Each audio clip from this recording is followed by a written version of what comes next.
Hello friends, James Corbett here from CorbettReport.com with your Fukushima update for the 18th of October 2011 at 10 a.m. Japan Standard Time. So let's get straight into today's updates. Today I've posted this editorial, Japanese officials downplaying radiation concerns. That's via informable.com, talking about some of the testing that's been going on in the Tokyo and the area around there, but some of the testing that officials say doesn't need to be done until the citizens start doing the tests and they find out that it's much worse than the government's been saying. We've also got this video posted, Dial M for Meltdown, which is via fairwinds.com, and it's done by Brian Rich, who is apparently a fairwinds.com viewer, and he created that video, a good 10-minute summary of the situation and why it's important. And finally, we have the Fukushima updates for day 222, so let's go through some of those.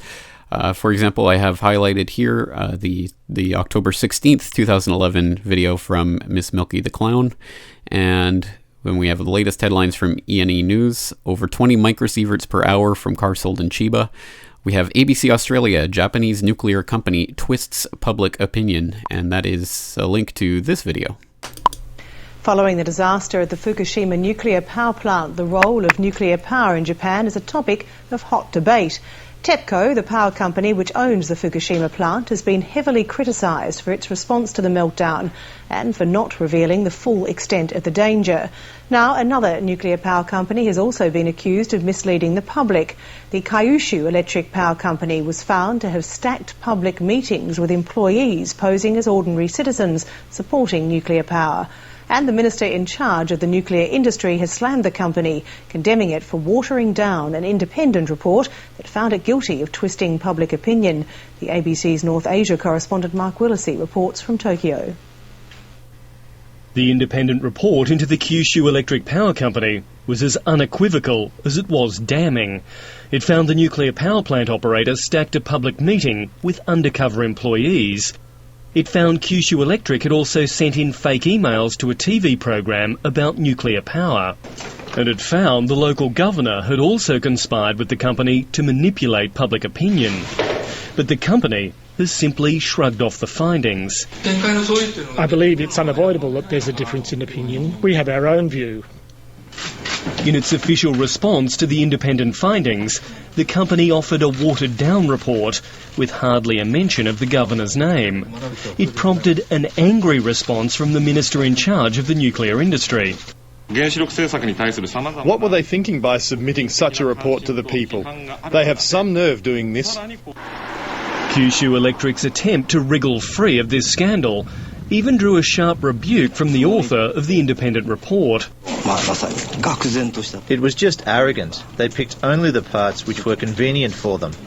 But in the wake of the Fukushima meltdowns, the atmosphere in Japan has changed in more ways than one.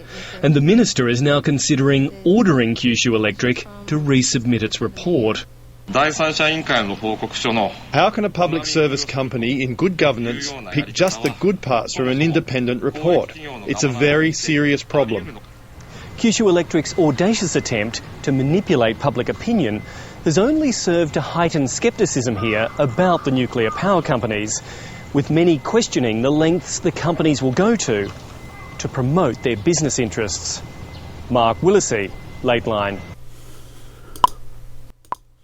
And then we have this Japan media yet to mention radioactive baseball field in Tokyo, talking about a baseball field that's got 4 microsieverts per hour readings. NHK TEPCO finally confirmed steam came up from underground at Reactor 1. And then some of the other headlines, revising evacuation status from NHK News, which links to this video. Controlling those reactors means putting them into cold shutdown. That's when their temperatures stays below 100 degrees Celsius and stays stable, of course. Officials with the Japanese government and Tokyo Electric Power Company now confirm that that will happen before the end of the year, a month ahead of schedule. The details are included in the revised timetable for containing Japan's nuclear crisis. The report states that the temperatures around reactors 1, 2, and 3 dropped below 100 degrees at the end of last month. It also says the latest readings show Fukushima Daiichi is emitting about 100 million becquerels per hour of radioactive material. That's about 1/8 millionth the level when the crisis began in March and about half of what it was a month ago. The revised timetable states additional radiation levels in areas just outside the plant should be about 0.2 millisieverts per year at the most. The government is aiming to lift the evacuation orders for the 20-kilometer no-entry zone and the areas outside that zone. The reactors must be in cold shutdown, and the levels of radiation must be lower. Now, of course, what they don't tell you is that at the time of the crisis, the beginning of the crisis, they weren't telling you that it was 100 million becquerels times 8 million. They were telling you it was much less. So that in itself is a bit of a cover-up. We also have TEPCO radiation from Fukushima plant declines further, which is a Reuters story from October 17th.